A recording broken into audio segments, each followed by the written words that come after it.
What's happening, my people? So you know what I do on the channel at this time. Come through with the shy episodes. So this is season 4, episode 4, The Girl from Chicago. So this right here, I'm gonna do this one a little bit different. Usually I kind of like break down in chronological order, like the things that happen. Basically talk about the episode and just give you like my thoughts of what's happening and stuff. I'm pretty much gonna do the same thing, but I'm gonna break it down a little bit differently. I'm gonna go character based. I'm gonna break it down by each character. And sorry if the air conditioner, I hope that's not bothering y'all. I hope it's not too loud. It is stupid hot. So it's better for me to put the AC on and not catch the sunstroke out here and die trying to bring y'all a shy episode. Man, I should be back in the crib soon. So man, I'll be able to get back to regularly scheduled things and have my production look a little better and stuff, man. But if y'all just want to hear my takes and just hear my voice and this and that, stay tuned. So this right here, I'm gonna start off with Emmett and Tiff. So I'm gonna start off with their relationship and their trajectory on this episode. And they getting their trifling on. And the crazy thing is, like, you see Tiff, she having the time of her life with Dante. She getting ate out and this and that, and she losing her mind. Like, Emmett, he's doing his dirt, but it's like, it's crazy because it's not like you have the green light to do your dirt. It's like he don't want to do his dirt. Like, he getting some sloppy toppy and he like, she's like, "Are you even here? You here?" She's like, "Nah, yeah, whatever." He don't want to do this, man. He don't want to do this. And I know I'm probably caping for Emmett and stuff, but he's did a lot of dirt. And it's crazy that now it had to come all the way around to this, and his dirt catching up to him to see what he actually wants, and that he doesn't want to do this dirt, and definitely don't want nobody dicking down his wife.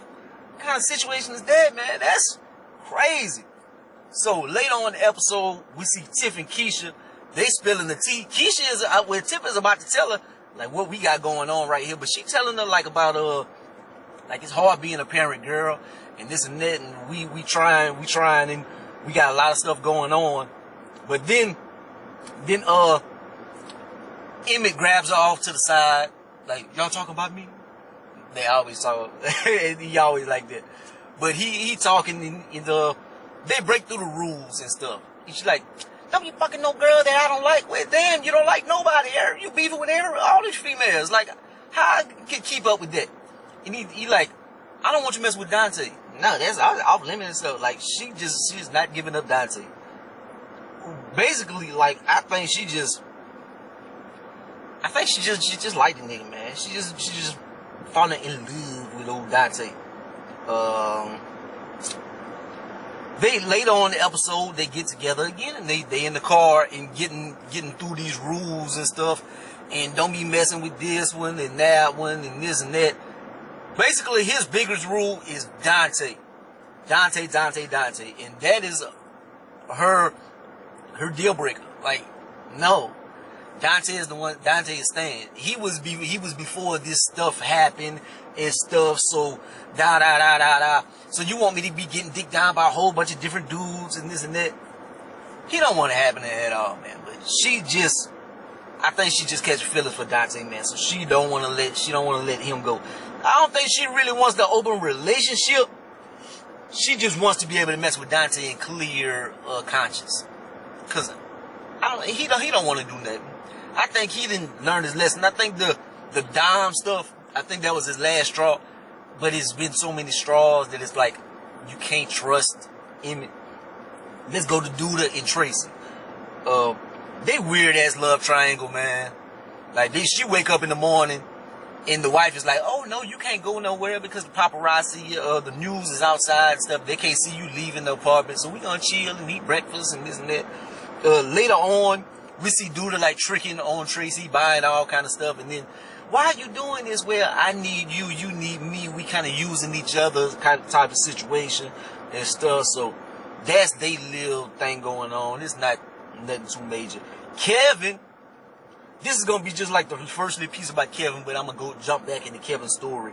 But his mom and them, they finally like brought him to a little therapy session and stuff. They trying to get him together. Like he looked like he got a drinking problem and this and that.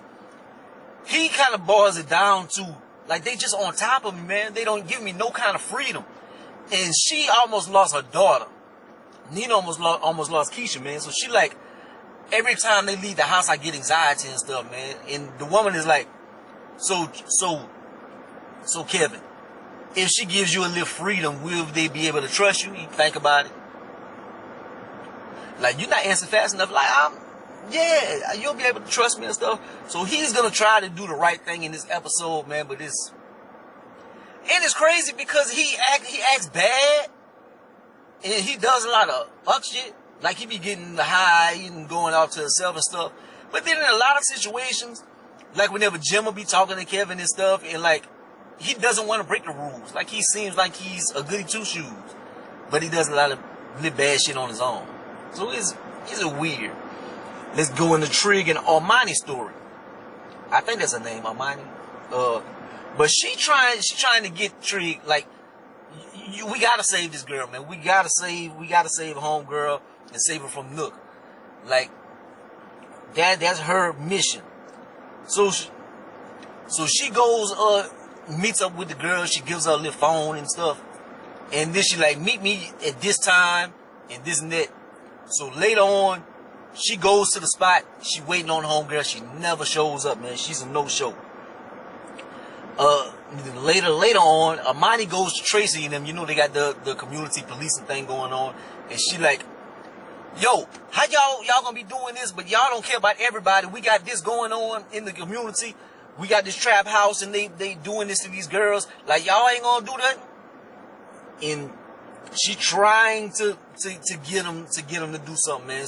So they kind of get the battery in their back to go try to do something. So Trig confronts Nook. And like, where homegirl at and this and that. Like, they pull the guns out on me. Like, nigga, I ain't scared to die. You must have forgot. Nigga, I ain't scared to die. What's happening? And it's crazy that at the end of the episode, man, Imani pretty much got the girl killed. And it's gonna be something like back and forth with them. It's gonna be like, did Imani get the girl killed? So they're gonna look at it from that mind state. But then Imani is probably gonna look at it from the mind state of, Trig, you didn't move fast enough. That's why the girl died. So that's gonna be with them, Jake and Jemma / and Kevin, because this is Kevin's story too. But it looked like they vibing together, man. But he did the show, and in the show he was talking about fuck the cops and this and that. So when they get back to school, when they back in school and stuff, the principal is like, we're gonna have to cancel this show and this group for a little moment, because like it's sparking up violence and this and that. But a young brother talking about violence and sparking violence, like where that's at, man? What's the deal with that? So they kind of put together a little scheme. They're gonna stage a walkout. Stuff. And Jemma and Jake is all for it and stuff. But then they try to bring Kevin into the fold. Like, they some of the only black students in the school. And Kevin is like, look, I just got my freedom from my mom and them. I can't misuse their trust. I just can't do it, man. And so him right there, he kind of like scares a lot of the other people in the school. Like, they don't want to get in trouble either. So whenever it comes time for the walkout and stuff, it's only Jemma, Jake, and the little white girl. And the white girl is like, I'm gonna be the white shield, I'ma stay. But they kind of get their walkout in kind of a fashion, because Jake ends up, his scheme, he ends up pulling the fire alarm and stuff. And so everybody kind of runs out, but it's like fire alarm, but they take off. So they go on their own. Papa and Kevin, they hook up later on. And Papa break it down, man, like, King, you ain't making no sacrifices for your queen, man. You being selfish. And so Kevin decides to do his show and stuff. So he gonna go in there trying to plead and beg for Jemma.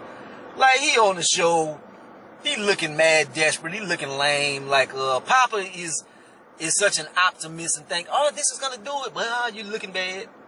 Is not working, man. Like, Jemma, that's not gonna impress Jemma, man. Jemma needs action. She needs a brother that's gonna be strong and stuff. She wants Jake right now, man. And so we see Jemma and Jake, they getting their little grub on and together and this and that. And she has an eyelash on her eye, and he like, let me get that for you. And she blows, gets her wish. She makes a wish and this and that. So they end up kissing. So did you get your wish? I can't tell you. I know what your wish is. You want to be my girl. And it's like, it's trifling, it's mad trifling, man. 'Cause that's your homeboy, dog. Kevin is your dog. And you've been talking about Jemma this whole time. And like, Jemma, man, you stupid and this and that and that and that. Now you want your homeboy girl, dog. Like, that's mad trifling on Jake's part. And Jemma is no better off, because she the one that kiss him and stuff. Like, I see Kev been pushing her away before the homie, dog. They're wrong. Kev trying to call later on. He got flowers and this and that. She's like, oh, it's Kevin calling. And what should we do? Man, you the one kiss me. You kiss me back. And this and that. And then she walks the other way. Yo, where your goof ass going? You live the other way. Like, he the least romantic brother in the world, but why do good girls like that, guys? Why the good girls like that, guys? Showing that back up. That was DMX. With a homie with Claire's. With a homie with his. I don't know. But DMX had a song about that back in the days. But yeah, it seems to still ring true. Let's get into Keisha's story. So she still trying to find parents for the baby and stuff. They get a little situation. They got like, but they overly religious. They like, yeah, we are raising these kids in God and this and that and God has showed me. And she like, yo, we don't, I'm not that religious like that. Like, God has put this and that. So I knew that was going to be a turn off. And she like, yeah, nah, I'm good on y'all. She ends up going back to Octavia. Octavia is their first woman. And I've been seeing her online. Like, I think she promotes some things. I seen her like, she promotes like some pills or something. I think that's the same lady. It sure looks like, I recognize that smile. But, I mean, cut out. But, so she goes back to Octavia. And Octavia, she's a woman I recognize, but I was saying that. But, yeah, and she asking about her. She like, is she really a good woman and stuff? But I think the previous parents, it was like, I don't think a two-parent household is that necessary. Like, I did grow up with only one parent, and I didn't turn out the worst in the world. And Octavia, like, she seems to actually be a good woman. And so she asking about it, and she getting rave reviews of her, man. Like, Octavia seems to be a great woman. But Keisha, she ends up, like, feeling bad. So Octavia rushes her to the hospital and stuff. And the doctor is like, I think we should induce labor and this and that. Octavia is like, I don't think we should do that, man. Like, you trying to hurry up and get this girl up out of here. Like, let's get a second opinion and stuff. Like, she kind of taking charge. And Nina is there. And Nina's kind of like, oh, so you think you know everything? Nah, but I've lost a lot of babies and stuff. And I'm just looking out for her best interest. And it turns out, like, it looked like she had, like, heartburn or something, man. Like, she been eating bad this whole while and this and that. And I think she gonna decide to give the baby to Octavia. Like, I think that's the best thing. Like, Octavia seems like a good woman. And I thought she was gonna end up keeping the baby, but I'll be happy if she give it to Octavia. Let's get into Jada's story. So Jada, she running around with Drake and stuff, but Drake is taking her to her chemo treatments. Nina is going crazy, man. Like, she thinking that Drake doing something underhanded and stuff because she being very secretive and stuff. Emmett goes see his mama, but well, Drake tells Jada, like, you gotta hurry up and tell Emmett, man, because Nina is suspecting things. She's assuming and this and that. So later on in the episode, Emmett goes to see his mama, and he sees homeboy. He like your mama. She laying down. She tired and stuff. Damn, all that dick you giving her. I bust out laughing. That was funny as hell. But he goes in there, and she says she tells him like, I got cancer, and the look on Emmett's face is like, dog, he was just heartbreaking. It was so sad. Then I think that might be something that kind of bringing him and Tiff relationship back together, cause he goes back to the house and like they smoking together, and like he kind of like breaks down to her and she consoles him, and like I think they're gonna talk about it, and I think she's gonna feel like, I need to be here for my husband, man. Like fuck all this other shit and this and that. Like the sex is good and this and that, but I think we need to be there for each other. Like that's the most important thing.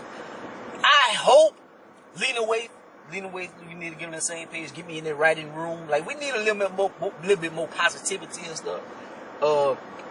And at the end of the episode, Lena's in bed with Dre. She's awake. Dre's phone rings and she sees a text from Jada. Thanks for keeping our secret. So she's gonna think that they smashing and stuff, man. Like it's not looking good. Next episode on the Shy, man, it look like Jake and them is gonna hit the fan, and that's gonna be whenever Kevin catch him kissing, so he run away. Oh my God!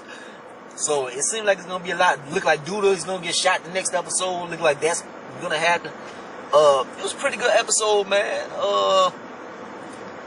Do y'all like this format? Do you like me talking about the characters and just skim over the characters or something? Like, would you like the old format and me just talking about the episode? Like, y'all let me know, man. But yeah. Yeah. Like, comment, subscribe. Gonna be the greatest. I'm most hated, man. I let you go.